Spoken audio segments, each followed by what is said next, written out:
ठाकुर जी अपने भक्तों के लिए क्या कर सकते हैं, इसकी कल्पना भी हम नहीं कर सकते। ये प्रसंग सुनिए, मैं सच कह रहा हूं, दिमाग हिल जाएगा। आंखें बंद करके सुनिएगा और जो भी अनुभूति आपको हो उस अनुभूति को कमेंट में लिखिएगा। हरे कृष्ण दोस्तों, मैं हूं अनुज शर्मा। महाराष्ट्र में एक जगह कृष्णा नदी है। कृष्णा नदी के किनारे कन्हाड़ गांव, वहां रहती थी सखूबाई। सखूबाई जो है एक ब्राह्मण परिवार में थी, वहां की वधू थी। परिवार में उनके पति थे, सास ससुर थे। विट्ठल भगवान की अनन्य भक्त, भगवान श्री कृष्ण की अनन्य भक्त। पूरी जिंदगी सिर्फ एक ही नाम लिया था, विट्ठल विट्ठल विट्ठल विट्ठल विट्ठल विट्ठल। बेहद प्रेम करती थी भगवान कृष्ण से, लेकिन स्थिति बिल्कुल भी अनुरूप नहीं थी। सास ससुर इतना प्रताड़ित करते थे जिसकी कोई हद नहीं। पति मारता पीटता था, गालियां देता था। उसकी भक्ति से किसी को कोई लेना देना नहीं। इतने कष्ट में रहते हुए भी सखूबाई सारे काम करती थी मुस्कुराते हुए, भगवान विट्ठल का नाम लेते हुए, ठाकुर जी का नाम लेते हुए। भगवान श्री कृष्ण ने गीता के 12वें अध्याय में कहा है कि समभाव में रहिए। मेरे जो सच्चे भक्त होते हैं वो सुख और दुख की परवाह नहीं करते, मुझ पर पूरा विश्वास रखते हैं। चाहे सुख हो या दुख हो, उनका एक ही भाव रहता है। तो समभाव में रहिए। तो सखूबाई समभाव में रहती थी, किसी सुख की किसी दुख की कोई परवाह नहीं। एक दिन कृष्णा नदी पर जल भरने गई। उसने देखा कि लोग पताकाएं लेकर जा रहे हैं, पैरों में घुंघरू बंधे हुए हैं, नृत्य कर रहे हैं। पूछा कहां जा रहे हैं सब, तो पता लगा आषाढ़ शुक्ल की एकादशी। सब पंढरपुर जा रहे हैं, पंढरीनाथ भगवान के दर्शन करने के। सखूबाई को लगा कि मुझे भी जाना है, मुझे भी भगवान के दर्शन करने। सखूबाई का तो जन्म से यही सपना था, भगवान के पास जाना है, उनके दर्शन करने, उनसे मिलना है। तो एक पड़ोसन को बोली कि मैं भी जा रही हूं पंढरपुर, घर पर बोल देना। और बिना घर पर बोले निकल ली वहां से पंढरपुर के लिए उस मंडली के साथ। जब पड़ोसन ने घर बताया, पति को पता चला, सास ससुर को पता चला, तीनों मिलकर आए उसे ढूंढने के लिए। रास्ते में मिली सखूबाई मंडली के साथ, वहां से पीटते हुए घर लाए। बहुत मारा, बहुत गालियां दी, लात घूसे, सब कुछ, बहुत प्रताड़ित किया। ऐसा ही परिवार था वो। उसके बाद उन्होंने फैसला लिया कि 15 दिन का ये मेला है, जब तक ये मेला खत्म नहीं होगा पंढरपुर का, तब तक सखूबाई को घर में खंबे से बांध कर रखेंगे, छोड़ेंगे नहीं इसे, नहीं तो ये फिर भाग जाएगी। और सखूबाई को घर में बांध दिया। सखूबाई को जब बांध दिया तो उसे बंधने का दुख नहीं था, इन लोगों ने प्रताड़ित किया उस बात का भी दुख नहीं था। दुख इस बात का था कि पंढरपुर नहीं जा पाई, पंढरीनाथ के दर्शन नहीं कर पाई, मेरे ईश्वर से नहीं मिल पाई। उस दुख में रोने लगी, भगवान से कहने लगी कि प्रभु, पूरा जीवन निकल गया, आपसे कभी कुछ नहीं मांगा। सबका काम करती हूं, मुस्कुराते हुए आपका नाम लेती हूं, कभी दुखी नहीं होती। जैसा तूने दिया वैसा सहन किया, क्योंकि मुझे लगता है जो कुछ है वो सब तेरा ही है, चाहे वो सुख हो चाहे दुख हो। लेकिन आज इस बात का दुख है मुझे। क्या इतना भी मेरे हिस्से में नहीं था कि मैं आपके दर्शन कर पाऊं, आपसे मिल पाऊं, आपको देख पाऊं? पहली बार कोई इच्छा जागृत हुई थी, पहली बार आ रही थी, और वहां से उल्टा खींच लाए ये लोग। क्या इतना भी मेरे हिस्से में नहीं है? ये प्रार्थना इधर कर रही थी सखूबाई, और उधर बैकुंठ में भगवान श्री कृष्ण अपनी भक्त की प्रार्थना से उसके दुख से विचलित हो रहे थे। जब किसी सच्चे भक्त पर दुख आता है तो बैकुंठ छोड़कर आते हैं कृष्ण। इसीलिए वो ईश्वर है, इसीलिए वो सर्वेश्वर है। धरती पर आए श्री कृष्ण, एक महिला का रूप धारण किया, चुपचाप से सखूबाई के घर में घुस गए भगवान श्री कृष्ण, और सखूबाई को जाकर के बोले, पंढरपुर नहीं जाना, पंढरीनाथ के दर्शन नहीं करने? तो सखूबाई ने कहा कि मैं तो यहां बंधी हुई हूं, मैं कैसे जा सकती हूं? और तू कौन है? तो भगवान श्री कृष्ण जो महिला के रूप में थे, उन्होंने कहा कि मैं तेरी मदद के लिए आई हूं, मैं यहां बंद जाती हूं, तू चली जा, दर्शन करके आ जाना। सखूबाई को ये बात सुनने को मिली। सखूबाई को ये समझ में ही नहीं आया कि कौन महिला है, कैसे आई है, कहां से आई है। उसको कोई उस बात से लेना देना नहीं था, क्योंकि उसके दिमाग में तो सिर्फ चल रहे थे पंडरीनाथ जी, उसके ईश्वर। भगवान श्री कृष्ण ने उसे वहां से मुक्त किया।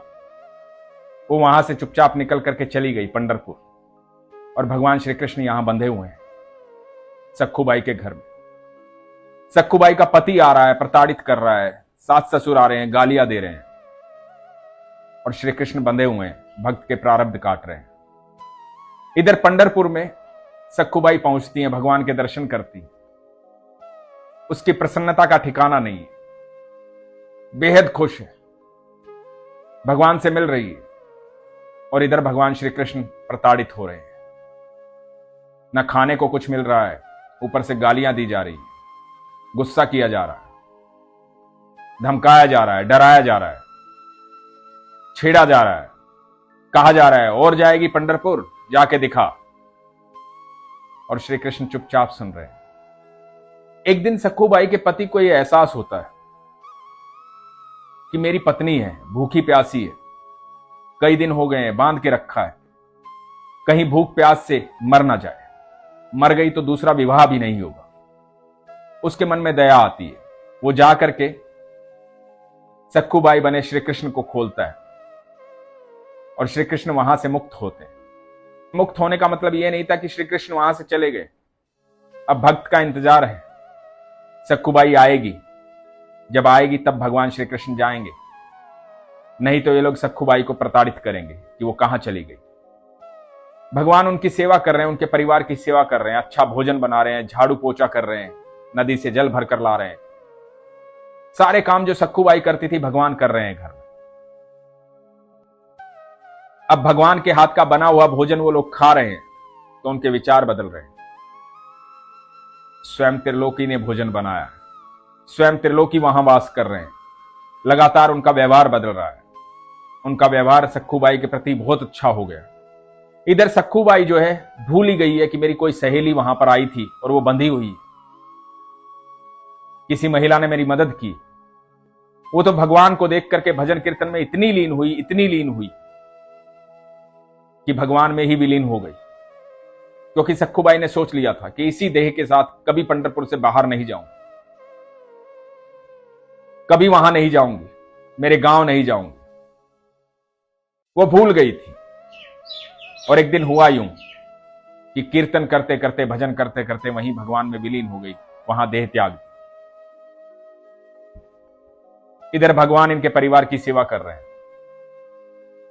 वहां मंदिर में किसी ब्राह्मण ने देखा कि ये तो सखूबाई है, हमारे गांव की, तो सखूबाई का अंतिम संस्कार कर दिया। पहले जमाने में ऐसा होता नहीं था कि खबर पहुंचाई जाएगी, क्योंकि फोन वगैरह कुछ होते नहीं थे, चिट्ठी पत्री कई दिन में पहुंचेगी, संदेशा कौन लेकर जाएगा, और इतनी देर शरीर कहां रखा रहेगा। तो वहीं पर अंतिम संस्कार कर दिया गया। उधर बैकुंठ में मां रुक्मणी ये सब देख रही है कि भगवान श्री कृष्ण उसके परिवार की सेवा कर रहे हैं, और इधर सखूबाई का अंतिम संस्कार हो रहा है। मां रुक्मणी बैकुंठ से आती, शमशान पहुंचती। सखूबाई का जब अंतिम संस्कार हो रहा है, सब लोग चले गए, तो सखूबाई को फिर से जीवित करती है और कहती है कि तुमने कहा था ना कि पंढरपुर से बाहर इस देह के साथ नहीं जाओगी, अब तुम्हारी देह बदल गई है, मैं रुक्मणी हूं, तुम जाओ यहां से, अपने घर जाओ, अब सब ठीक होगा, निश्चिंत रहना। सखूबाई मूर्छा में थी। उसी मूर्छा में वहां से पंढरपुर से चलती हुई वो अपने घर की तरफ बढ़ रही थी, तो देखा कृष्णा नदी के किनारे वो सहेली यानी कि भगवान श्री कृष्ण जल भरने आए थे। तो भगवान श्री कृष्ण सखूबाई से मिले और सखूबाई को बोला कि ये लो जल की गगरी, जाओ अपने घर। सखूबाई ने कहा कि सखी, मैं नहीं जानती तुम कौन हो, लेकिन तुमने मेरी बड़ी मदद की, इस मदद के कारण मैं मेरे भगवान से मिल पाई, उनके दर्शन कर पाई। भगवान श्री कृष्ण मुस्कुराए। सखूबाई अपने घर पहुंची। घर पहुंची तो देखा कि सबका व्यवहार बदला हुआ है, सब प्रेम से बातें कर रहे हैं, ऐसे व्यवहार की कभी कल्पना भी नहीं की थी। व्यवहार बदले भी क्यों ना, इतने दिन स्वयं भगवान जो वहां रहे हैं, इसलिए परिवार का व्यवहार बदल गया। सब ठीक ठाक चल रहा था। भगवान श्री कृष्ण और रुक्मिणी बैकुंठ चले गए थे। अचानक से वो ब्राह्मण आया जिसने सखुबाई का अंतिम संस्कार किया था। उसने सखुबाई को देखा। वो खबर देने आया था कि सखुबाई नहीं रही और हमने अंतिम संस्कार कर दिया है, लेकिन उसने सखुबाई को जैसे ही देखा वो हैरान हो गया। वो बोला कि तुम यहां कैसे हो सकती हो, मैंने तुम्हारा अंतिम संस्कार किया है। घर वालों ने कहा कि ये तो यही थी। ब्राह्मण ने बताया कि मैंने पंढरपुर में इसका अंतिम संस्कार किया, ये कैसे हो सकती है। सब हैरान थे, बोले कि नहीं ये तो यही थी, ये पंढरपुर कभी गई नहीं। तो ब्राह्मण ने कहा कि बहुत सारे लोग थे वहां जो ये जानते हैं कि ये सखुबाई का अंतिम संस्कार हुआ है, ये कैसे हो सकता है। तो परिवार वालों ने दबाव दिया, बोला कि सच बताओ क्या हुआ, कैसे हुआ, क्या कह रहे हैं ये। तो सखुबाई ने बताया कि घटना सारी इस तरह से हुई थी। मूर्छा में थी, मुझे सब कुछ याद नहीं, लेकिन रुक्मिणी जी आई थी। मैं शमशान से बाहर निकली थी, उन्होंने कहा था तुम जाओ सब ठीक मिलेगा। जब परिवार को यह सारी बात पता चली तो परिवार खुद को क्षमा नहीं कर पाया, भाव विभोर हो गया। हमारे घर भगवान श्री कृष्ण आए थे, हमने उनको बांध के रखा, विट्ठल भगवान को बांध के रखा, हम कैसे क्षमा मांगे। हमारी बहू लक्ष्मी है, ऐसी भक्त है जिसके लिए स्वयं भगवान आए। उस दिन से उस घर का व्यवहार बदल गया। प्रेम ही प्रेम था वहां पर, भक्ति ही भक्ति थी वहां पर। दोस्तों, बहुत सारे संदेश मुझे आते हैं। लोग कहते हैं कि मेरे घर में लोग नॉनवेज खाते हैं, मैं नहीं खाता या मैं नहीं खाती, तो मैं क्या करूं, मैं कैसे लड्डू गोपाल की सेवा करूं, मैं भगवान की कैसे सेवा करूं। बहुत सारे लोगों के घर में बहुत सारी परेशानी है। किसी की सास नहीं मानती, किसी का ससुर नहीं मानता, किसी के पति नहीं मानते, कोई भगवान को मानता है, कोई नहीं मानता। आप यकीन मानना, ऐसी परिस्थिति में भी आपका विश्वास यदि कमजोर नहीं होता है तो स्वयं भगवान आपके पास मिलने आते हैं और आपकी रक्षा करते हैं, आपके साथ रहते हैं। यह विश्वास हमेशा बनाए रखना। भक्त प्रहलाद के घर में भी यही परिस्थिति थी और सखुबाई के घर में भी यही परिस्थिति थी। जब परिस्थितियां आपके अनुकूल ना हो, उसके बाद भी आपका विश्वास ना डगमगाए, तो सोचना कि साक्षात श्री कृष्ण ने आपको चुना है। भगवान श्री कृष्ण आपके साथ हैं।